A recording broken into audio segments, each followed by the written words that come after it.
A big theme in your book is this kind of idea of the noble savage versus European civilization.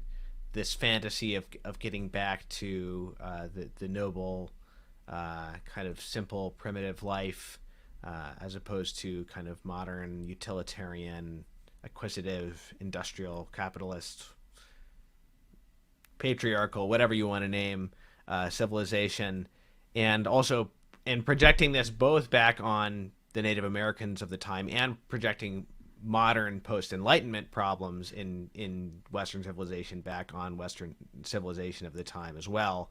Um, but one of the things you talk about, which is very striking, is there's a kind of truism among conservatives and defenders of Western civilization to say slavery is really of some kind is really a universal human reality. But it was only the West who ever abolished it. I mean, technically, you could say the West abolished it twice, I suppose. Um, Phased it out gradually at one point, through the Middle Ages, and then completely abolished it legally in the modern period, in America with the Civil War, in Britain via law, etc. But you talk about this development of this application. Let's say a comparison between, say, the Spanish and the native populations, uh, that is far more critical of the former than the latter, but based on standards that were provided by the former. So you mentioned the origins of international law, these ideas of human rights, that are sort of transcendent of culture. Uh, so it's very interesting to reflect on the degree to which the policy of the church and even of the Spanish crown respected the rights of the natives fairly early on in these encounters, despite the fact that it took quite a while for those to make their way, across the ocean to actually have an effect on the way the natives were treated in Right. practice.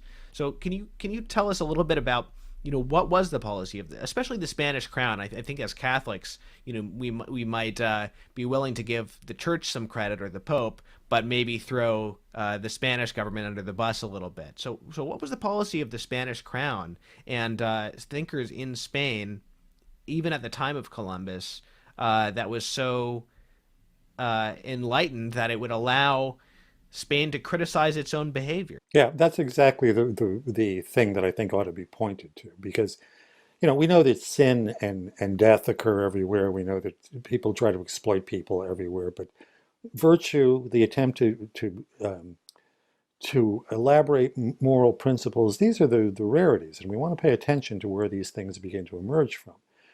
I forget, it's in my book, but I forget exactly who, and I think it's a Hispanic, um, a Latin American historian says that he thinks Spain is the only expanding empire that called a halt to exploration at one point and then actually impanels a number of theologians, Francisco Vitoria, I think Las Casas was there too.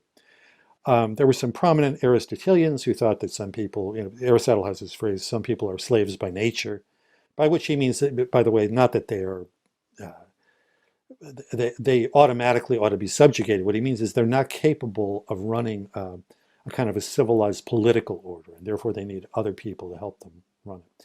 But they actually had a debate in Salamanca in Spain. And Dr. Johnson, the great British thinker, Dr. Johnson in the 18th century, he says, I love the University of Salamanca because when they were asked whether Spain had a right to enslave the native people, they said absolutely not. And so the Christian theological truths were there. Um, the Spanish crown recognized those truths.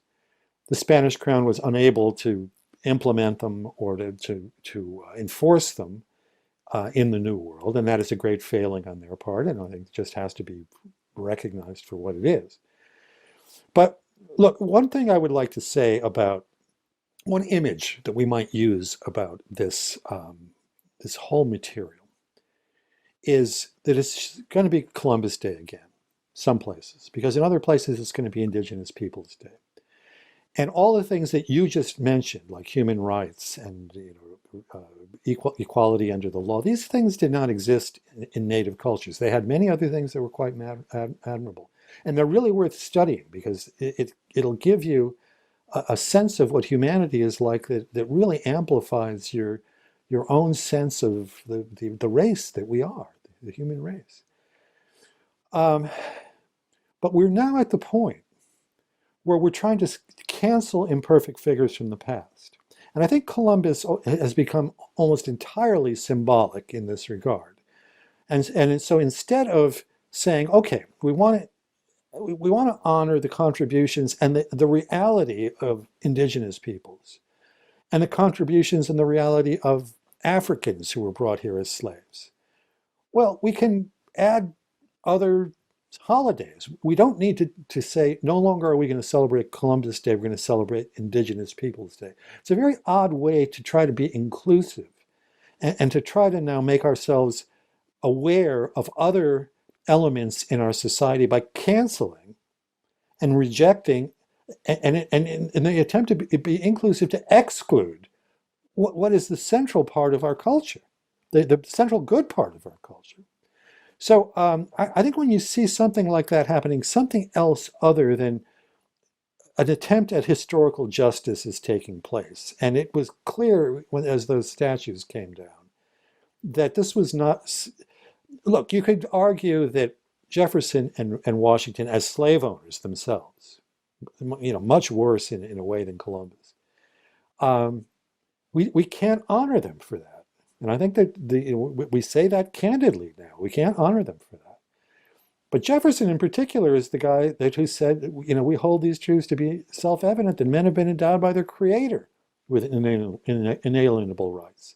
So he himself, and they were both uneasy about slavery, by the way. They both freed their slaves when they died. This is one place where we have to say that they did accept the ethos of their time, and they were wrong. Not just they were part of the ethos of their time, they were wrong to do that.